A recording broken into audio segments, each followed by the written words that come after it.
Happy Saturday, bayang karista, nagbabalikan mo po ako kay Bata, no, para magbigay ng giya ngayong araw ng Sabado, November 2, first day po ng November na may karera, no? November 2, 2024, araw po ng Sabado, at meron po tayong 7 races, no, na nakahanda ngayong araw. Medyo marami pong runners, maiden races lang, ang konti lang po. So, kamusta naman po yung pangarera nyo nung kagabi, araw ng Miyerkules? At yun nga, no, si Bea Bell, siguro sa mga may tumaya kay Bea Bell, medyo kinabahan din, ano. Saktong-sakto lang po ang pagligpas niya kay Eutychus. Naipit si Bea Bell, tsaka hindi maganda ang salida, no. Hindi na siya talaga yung kasing quick dati. Anyway, tignan natin sa susunod na laban ni Bea Bell kung mag-i-improve. Okay, race number 1. Umpisa na tayo. Bayang karista, isang 2-year-old maiden race. 1,200 meters ang karera. Umpisa ng winner take all from races 1 to 7. At dito mayroon tayong 6 runners. Yan, 3 o'clock PM po ang start ng karera ng araw ng Sabado. Suluhin ko na po ito, numero 3. Babe in Hublut. Yan. Hablut o Hublut, ewan ko kung ano basa dyan. Takay ni A.R. Villegas, kabayan ni Miss Melanie Habla. May 1.15 po sa Novatos yan, kaya para sa akin lamang na lamang yan. Number 3, Babe in Hublut yan. Sa akin, susulohin ko sa rota ko yan, number 3, Babe in Hublut. Kung maghahanap kayo ng pamorka, siguro yung numero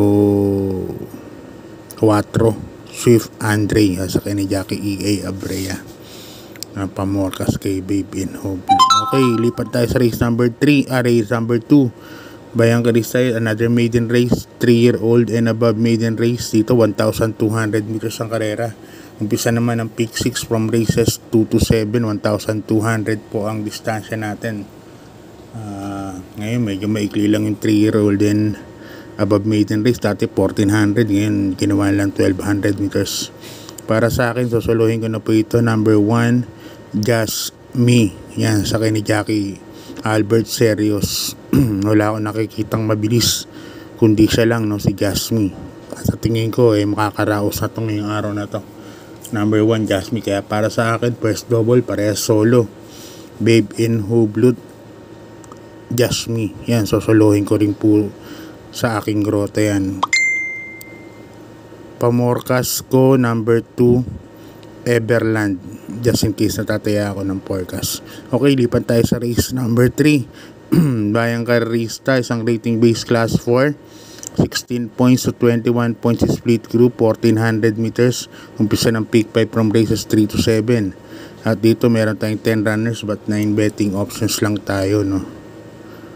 First case ko yung couple entry na rin, as heavyweight number 7, heavyweight and number 7A Guerrero Warriors. Isang de Bandera, isang de Remate, Sarate, Boji Henson tandem.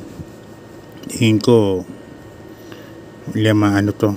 malaki na po ang panalo. 2 heads better than 1. Halagay ako ng second case, number 1, Manny 4B Pani, sa kay ni Jackie Abu de Ocampo.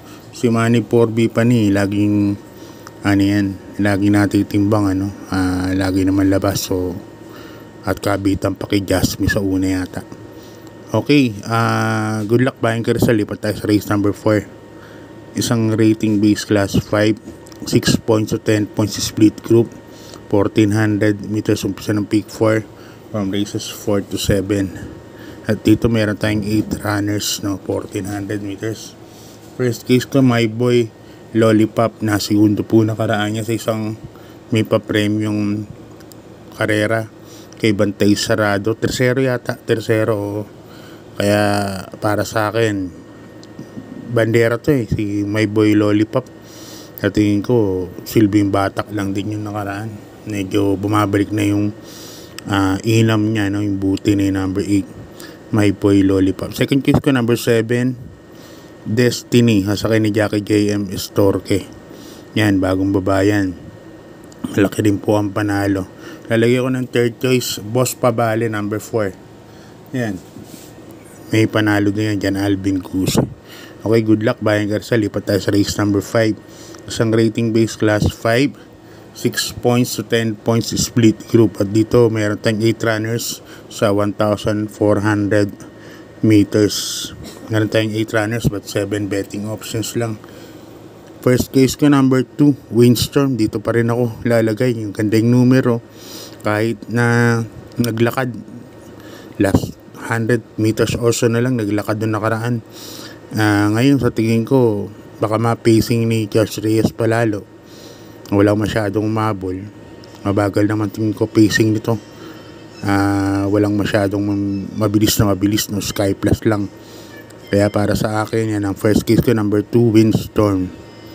Halagay ako ng second case yung number 6, yung veterano number 6, Bang, hasakay ni Jackie J. M. Estorque. Okay, good luck Bayan Garza. Lipat tayo sa penultimate race. Race number 6.